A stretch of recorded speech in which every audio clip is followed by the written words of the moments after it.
Hey, what's going on, y'all? So this weekend I went to check out the Asian action flick called The Furious, starring Jay Mao and Joe Taslin. And I'm gonna let you guys know right now, this movie definitely stands up along with its fellow contemporaries of Asian action movies that have come out over the past 10 or 20 years. And I'm looking forward to letting you guys know more about it. With that being said, this is El Camino, and welcome to my flick report.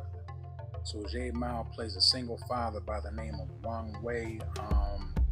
He's actually a mute in this movie, and all he's trying to do is just like, yo, man, be a good dad, set an example, and spend as much time with his daughter as he can before she goes back to China to be with her grandmother. Meanwhile, Joe Taslin plays the character of Naveen, who's married to a journalist trying to uncover this underground child trafficking ring. Now, Wang Wei witnesses his daughter getting kidnapped by this child trafficking ring, and yeah, man, he spares no expense in trying to get her back. But unfortunately, yeah, there was some situations beyond his control and whatnot, and yeah, man, he pretty much goes on a rampage trying to get her back.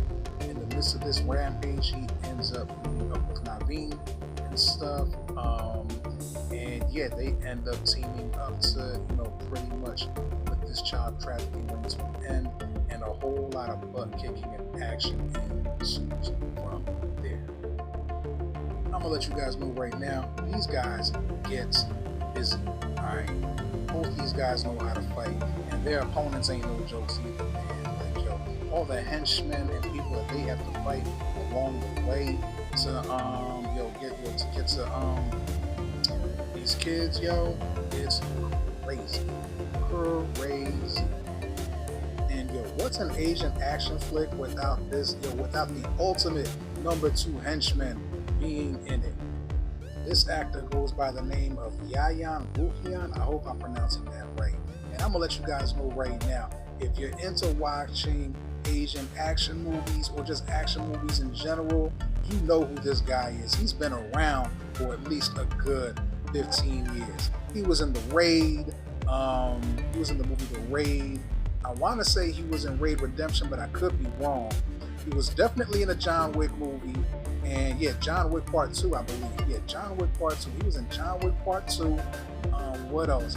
And he was also in one of the Star Wars movies too, man. Like, my man, like, honestly, don't get me wrong. Like, I like seeing him as like the ultimate, he's like the final level in terms of fighting before you meet up with the final boss in these movies. Alright, but I really would like it if Yayan Ruhian ends up starring in a movie like in which he's the head guy, yo. He deserves it. He's been in these movies for years, and like to see him in this movie, I was like, yeah, I know these fight scenes are gonna be good. Now there were some fight scenes in here that were so over the top that, yo, the stunt doubles were like, nah, like they didn't even use stunt doubles, yo. Like they just ended up using mannequins or dummies and stuff, because I was just like, yo, ain't no stunt double doing that. And like you'll be able to notice it when you see it immediately, yo. It's funny. It really is funny, but it does not take away from the movie at all. As I said in the beginning of my review, The Furious definitely, it's a classic it's a classic all to itself. And it definitely stands up with The Raid Redemption, and if you like any of Tony Jaa's movies like Tom Young Boom or whatever, like, yeah, the body count in this movie is very, very high. So with that being said, El Camino rates this movie, The Furious, a sizzling chuleta. It is in theaters now. Go check it out. You will not be disappointed. All right, you all have a great night, and God bless. Peace.